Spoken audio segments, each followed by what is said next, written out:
Curious George Goes to the Hospital by Margaret and H.A. Ray.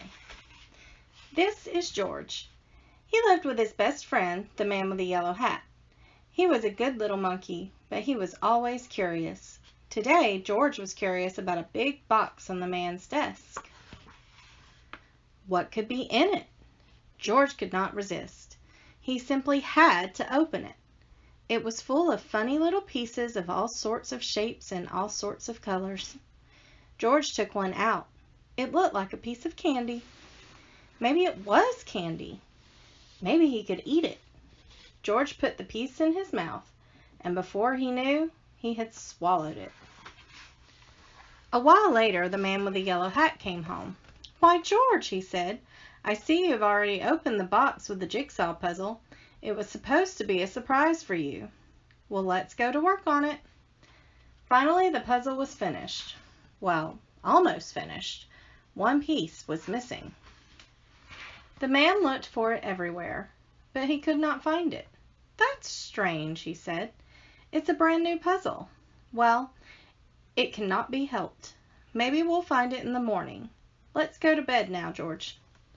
The next morning, George did not feel well. He had a tummy ache and did not want to eat his breakfast. The man was worried. He went to the telephone and called Dr. Baker. "I'll be over as soon as I can," said the doctor. First, Dr. Baker looked down George's throat and felt his tummy. Then he took out his stethoscope and listened. "I'm not sure what's wrong," he said. "You better take George to the hospital and have an x-ray taken. I'll call them and let them know you are coming." "Don't worry, George," said the man when they were driving by to the hospital. "You have been there before, when you broke your leg. Remember how nice the doctors and nurses were?" George held his big rubber ball tight as they walked up the hospital steps. A nurse took them down a long hallway to a room where she gave George something to drink that looked white and tasted sweet. "It's called barium," the nurse explained. "It helps the doctors find out what's wrong with you, George." In the next room stood a big table, and a doctor was just putting on a heavy apron. Then he gave the man one just like it. George was curious. Would he get one too? No, he did not. "You get on that table, George," the doctor said. "I'm going to take some x-ray pictures of your insides." He pushed a button and there was a funny noise. "There. Now you may get up and we will have the x-rays developed right away." "Now let's see. There is something there that should not be," said the doctor when they were looking at the x-rays. "Why, that looks like...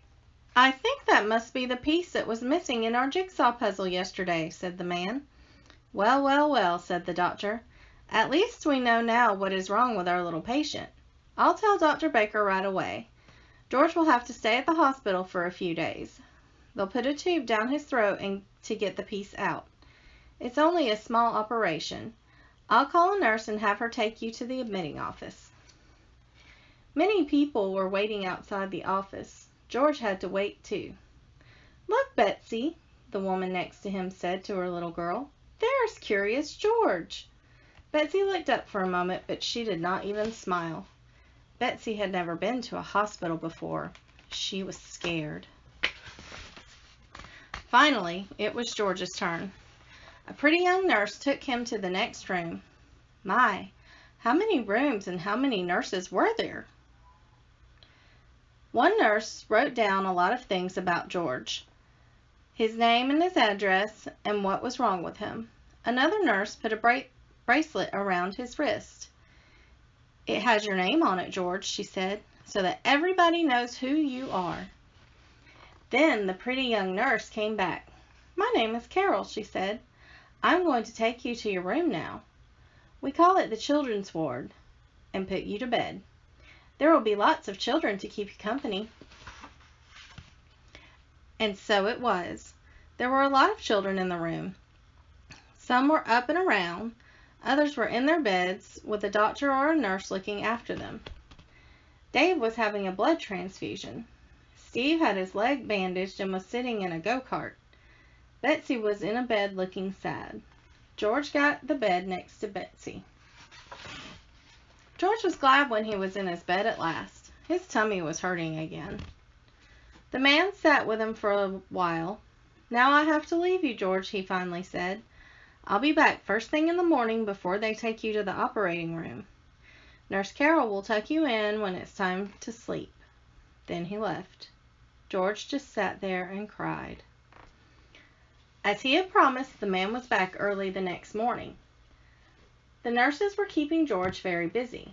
One nurse was taking his temperature, one was taking his blood pressure, one was giving him a pill.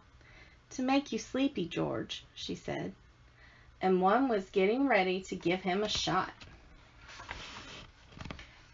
"It's going to hurt, George," she said, "but only for a moment." She took his arm, and George let out a scream. "But the needle hasn't touched you yet," said the nurse, laughing. "There, now it's done. That wasn't so bad, was it?" No, it really was not. And anyway, it was over now.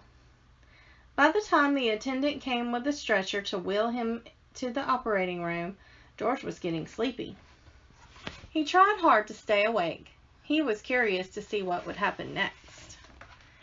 He could see a big table with bright lamps over it and doctors and nurses all around. They had caps on their heads and masks on their faces. Only their eyes were showing.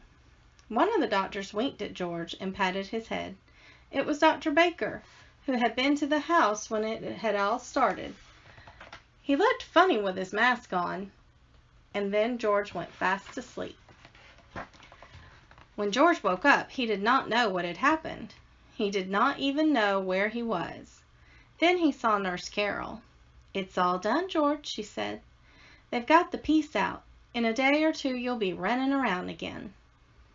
The man had brought him a picture book, but George felt sick and dizzy. His throat was hurting too. He was not even curious about the new book. He closed his eyes again.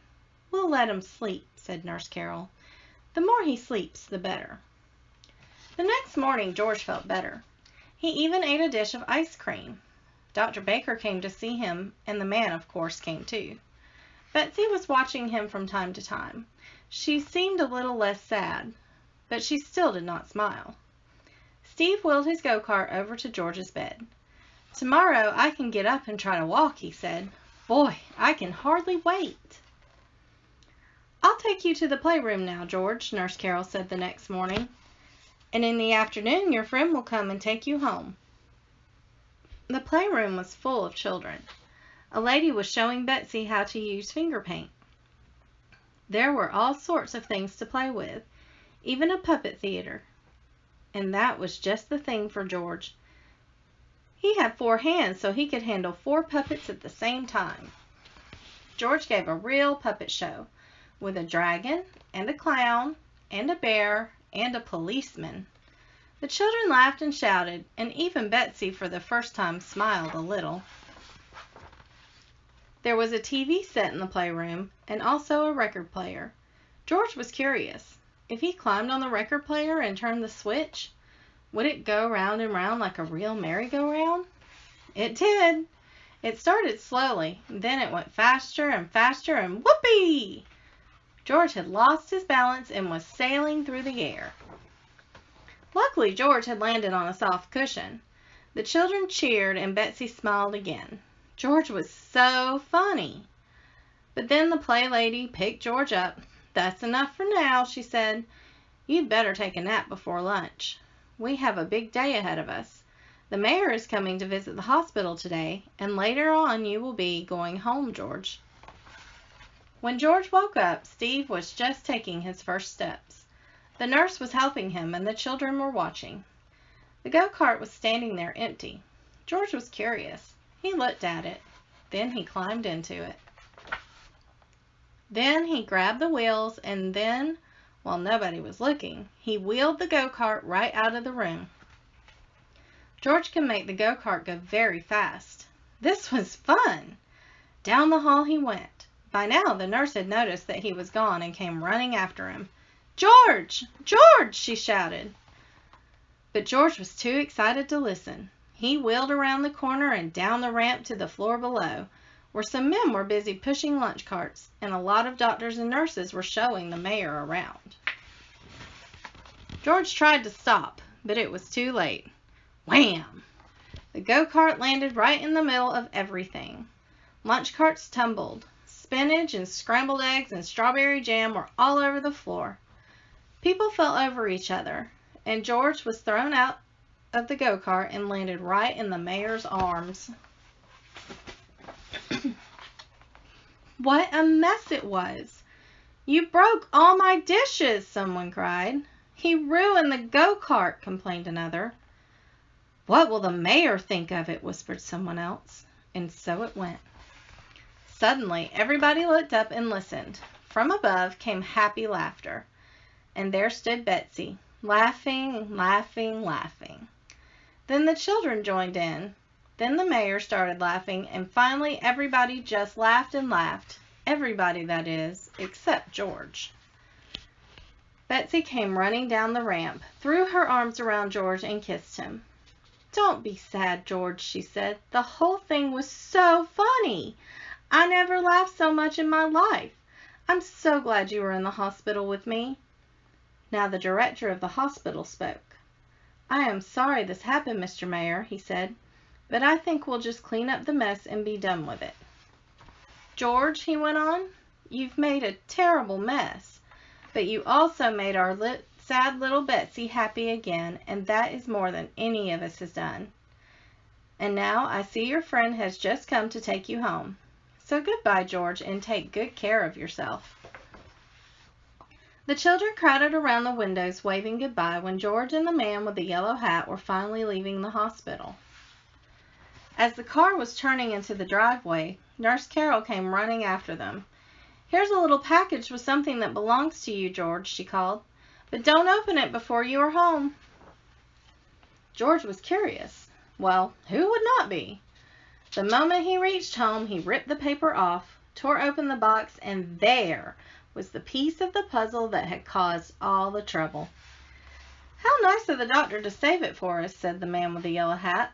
And now we can finish the puzzle. The end.